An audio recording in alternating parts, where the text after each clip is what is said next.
Hey everyone, it's Lisa. Welcome back to my channel. Today's video is one that is very highly requested. I engraved this watch band. I used a jig. Oops, sorry, I just hit my camera. I used a jig with my Glowforge. I used cardboard to figure out my alignment. And I used a white band, so it's kind of hard to see. But I did this cute little floral design as a wedding gift for a friend who's getting married. You may recognize the name. I did a couple other videos for their stuff, but a lot of fun. So if you're excited about this video, just go ahead and give it a like now. Leave me a comment below if it helped you. And if you're thinking about getting a Glowforge of your own, you can use the link in the description to save up to $500 on a new machine.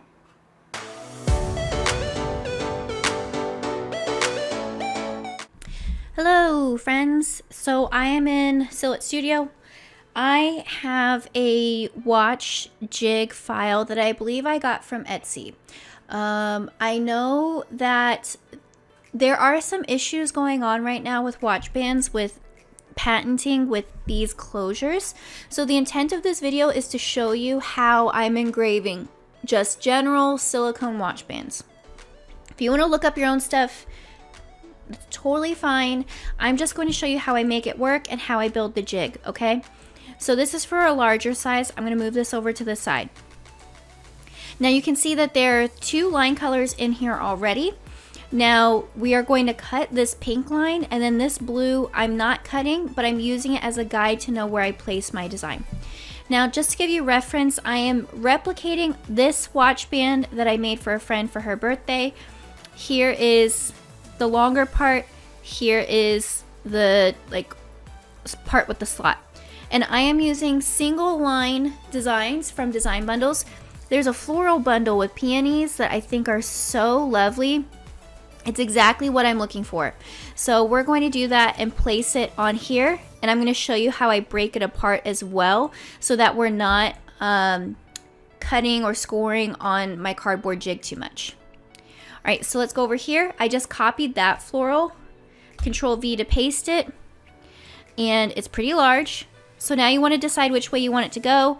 Don't forget this goes on your wrist, so it doesn't matter too much. I'm looking at my wrist now. I like the floral that way. Let me pop over and see how it looked. So I put it the opposite way on here. So just for continuity, let's take our little rotate button right here and holding down Shift and turning it this way. Holding down Shift just has it snap into 45-degree increments, which is really nice. All right, so let's shrink this so it fits a little bit better. That might be a little bit too small, but we'll see. Because I want, the flower to be on there, okay? So I want the flower there. Let me pop over. All right, so I did it on this one. So I want to make space there for words or a name. This is specifically going to have a name. Let's peek over here. I could copy and paste it, but I want to show you how I did this. So that's why I'm doing it, but I want it to look the same. So let's go ahead, shrink this just a little bit more. I want this main flower in the middle, the whole thing to be within my watch band. I like the look of it going off to the side. I just don't want, to lose too much of it. So we have that there. I'm looking at it again. It looks pretty good in my opinion. We can make it a little bit larger. I'm going to hold down the Alt button while I click this corner. This will resize it off the center there. So you can see it's still staying in the same spot. Okay. So we have that all set. I'm going to look one more time. Okay. So now I want to grab this floral right here. Copy. Paste. Over here in this Apple Watch jig side. Control V, paste. All right, so we need to do some shrinking just to begin. And so these, when I talk about single line designs, these are nice because they're made for foil quill. So if you're searching for designs, one term that you can search is foil quill. Now these are not actual closed shapes, so I couldn't actually cut this with my Silhouette or Glowforge. It wouldn't go. But this is great for scoring, because scoring, you just do that one line super quickly and then you're all set. So, it gives you a lot more flexibility with time. It will create a much faster project for you. Alright, so let's see how this goes. I like it like that. Let me peek to make sure that's the right way I did it. I did it the opposite. You know... No, I didn't. I did it right. Alright, so let's set this right here. I'm going to hold down the Alt button, make this a little bit bigger. My main focus are these flowers in the middle, okay? I want that to be on there. Alright, so we have it set right here. It might look like, let's bring this over just a tiny bit. It might look like I'm wasting a lot of space down here. Don't forget, when you do your little, you know, when you put the piece in, when you attach it, I don't know why I'm struggling so much today, but when you attach it, this is going to be tucked in, so we don't have to worry too much about it. So the last thing I'm going to do is I'm going to cut off these sides here so I don't do a score where I don't need to. So I'm using the select zoom. It's this little mouse with the plus sign. I'm going to go over to the knife tool and literally get as close as I can to the jig line as I can. Hold down shift, click and drag. It'll process because it's cutting. I got really close to the jig line, so it might have cut the jig line. Just full disclosure, it totally did. So let's hit Control Z. Go back. We are going to go a little bit further down.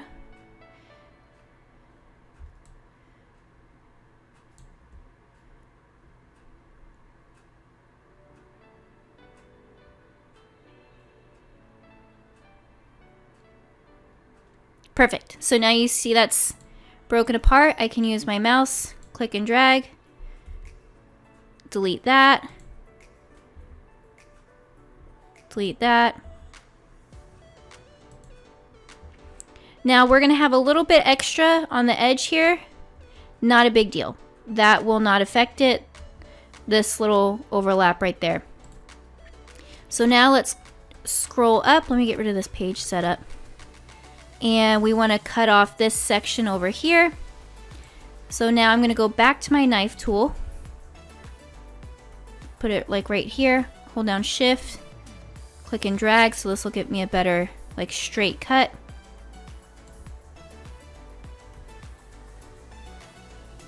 This may process. It's going to break apart all of my stuff. Okay. So now I can take my select tool back over here, grab a bunch of this, and delete it. I can delete this over here, this over here, and then you can see I still have a few of the cut sections right here. Now I am, hold on, there's a couple more. Now I am not going to delete this yet because this is actually still attached to the design right here. So again, you should be familiar with this process now. I'm going to use my knife tool, hold down shift. I'm going to do it to this point because I'm going to hit that edge right there. So once this is done processing, I'll take my knife and cut right here too.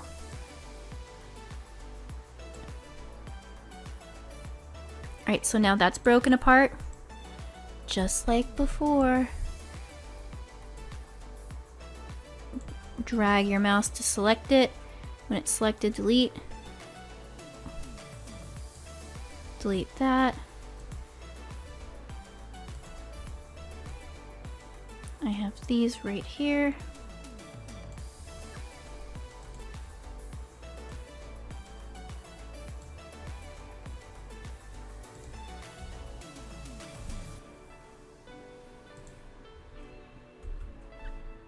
Alright, let's move on to the next section.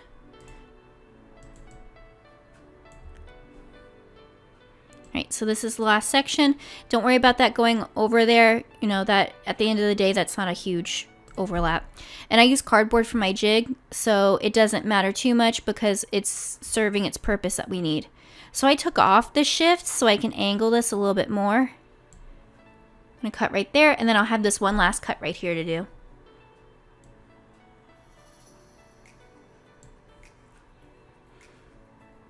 Alright, select tool, delete, That one looks like I need to cut one more.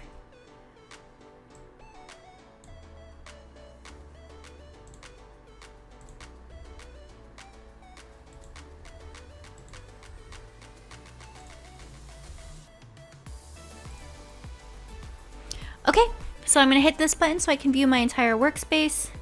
I have a little bit going out over there. I'm not going to concern myself with that too much. So the next thing I want to do is I just want to make sure everything is a different line color. We want different line colors so they come in as different functions. And then the very last thing I'm going to do is I'm going to grab my entire design here. I am going to rotate it, hold down shift, rotate it like this. Nope, nope. Because I need to put the name. I almost didn't get that done. Okay, so we have this there. Before I do anything else, I'm going to go to my select by up here at the top, select by color. Then I'm going to go by line color and hit this black. Basically, it'll grab my entire floral design. And I'm going to right click and make compound path. So now it just simplified it. It doesn't affect the line too much, but it just simplified it for me. If you zoom in, you can see we're looking pretty good. Okay. All right, so let me go back. I'm just going to hit this back right here. All right, so we want to put a name right here. We are going to do a Mrs. So we're going to do Mrs. So that way she can wear it like, you know, for wedding stuff, but also she can have it after. She's still going to be a Mrs. after. So Medina Clean. So we have a Mrs. right here. Alt, click, drag. Now I'm going to double click to get into text edit mode and hit Control A to select everything in there. Cicero. Cute. Alright, so let's grab this right here. Let's fill it in green, just a different color, and make our line color green. Alright, so now we're going to work on just sizing. Oh, did I make a copy? Work on sizing. You want the focus to be her last name, not so much that she's a Mrs. So Mrs. Cicero, that works. Grab both of these right there. Right click, weld, because we have overlapping lines. And now we don't have to worry about attaching these because this is going to be engraved. So I'm just going to right click, make compound path. Essentially, I just combined it into one big object. If you are still uncomfortable making compound path, totally fine. Grouping will function the same way. Making compound path just flattens it into one shape, so it helps make your file size smaller. All right, so we're gonna put our Mrs. Cicero there. I'm gonna do my Alt so I can resize it off the center. And now we're pretty good. I'm going to bring this down. I want my name to kind of start right where this curve is so you can see the whole thing. All right, so now we have all of our sections together. Let's kind of look at that. So now we're ready to export and bring it into Glowforge. So select your entire design just like this. File, save selection. That way it only grabs what you have selected. Save to hard drive and just make sure you save it as an SVG. So let's go ahead. I'm going to pop my cardboard in and then I'll see you in Glowforge. All right, so here I'm at my Glowforge. This is actually cardboard I used for a jig earlier. I'm just going to go ahead and pop this in there. I'm using honeycomb pins that I cut out to hold it down just to keep it steady. And just to be super safe, I'll do 4. Okay, so let's turn on Glowforge and I'll see you in the software. Alrighty friends, so we have a few steps in here. I just turned on the Glowforge so it's doing all the alignment, but it doesn't affect this part. So we are going to go to our material and actually use uncertified material. And I'm going to program my own thickness of 0.108. A lot of people within the Glowforge user group use that, and I started testing it myself, and it worked well. So that's what I'm going to use. So the first thing I need to do is I need to cut my jig, which means I need to ignore the 2 settings for the watch, and then I'm also going to ignore the holes for it. So now we have this all set. I can bring my entire watch design over here, and to fit on there I'm going to hold down shift, rotate, and we can pop that on there. Alright, so we have that set like this. Let's ungroup it. Let's see. And now I'm actually going to delete this square because I don't need it. I have it right in here. So we're gonna go over, enter my settings. So I have the material set already, and I'm going to cut, and I'm going to use cardboard. So for this cardboard, I have a lot of good success doing speed at 180 and 90 power. And I know someone's going to ask, why don't I use this jig right here? I cut a new jig every time because a jig allows you to cut the outline of your material and pop your material right in there, and it makes sure that the alignment of your design is the same no matter what. So I could put my watch in there, but I can't guarantee it's going to align perfectly, so I always cut a new one. And you'll see that as I continue on this process. So let's go ahead and print. This will take like 2 seconds, maybe not 2, maybe like 5 to 7. And then I'll see you in a second while I set up the rest of my settings.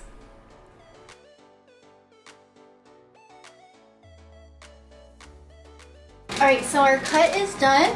I'm gonna lift this up and literally just take these out. I am not moving anything at all. And I'll grab my silicone watch band, undo it like this. So I'm going to place it right into the holder. Right, you can kind of see it there. So now let's close this, and I'll see you in the software to set up the rest of the design. All right, so now you can see it looks pretty much right on. Don't do anything. So you notice that sometimes, most of the time, I like to set my focus. I'm not going to do it in this case. I'm going to, right away before I forget it, ignore this cut. I don't want to cut the line. And then I like to do my score first. So I'm dragging this score up to the top. Let's click on this, go to score. You can see I already have one in here. You can see it's a manual height of 0.108. I'm doing my speed at 195 and precision power at 25. And then I have engrave set over here. And for my watch band, I am doing my speed at 600 and power at 65. So we're gonna do it really fast with some power. We're doing 675 lines per inch. So this gives me a nice look with this font. And so it looks pretty good. So let's go over and print. So this, the score part is really fast. If I were to just do these watch bands with the score, they would be like 1, maybe 2 minutes per band. This will probably take a little bit longer because we have the engraved name, and that's going to go back and forth, you know, because it's filling in that space, and it's doing 675 lines per inch, so it's going to go back and forth more than our typical design. So this will take a little bit longer. I mean, not too bad, 7 minutes. So we're set with that. You're going to see the time lapse, and then I'll show you the finished product soon.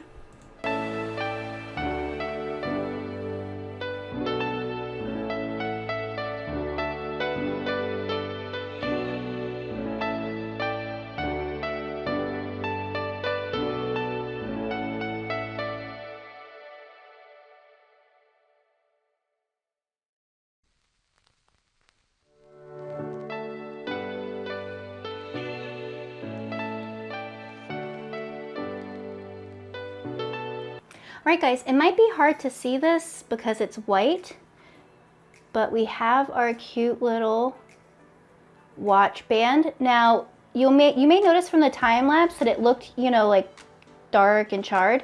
I just took this, I used Dawn Power Wash and a toothbrush, and I just cleaned out the score. You can see there's the Mrs. Cicero, you have the watch band there. So really fun. So don't forget, you may run into issues if you use specific watch bands. This is just intended to show you how I engraved a silicone watch band using a jig. So if you like this video, please give it a like. Please subscribe if you haven't already so you don't miss any more uploads. And with the holiday season coming up, now is a great time to think about getting a Glowforge yourself. You can use the link in the description to save up to $500 on a new machine.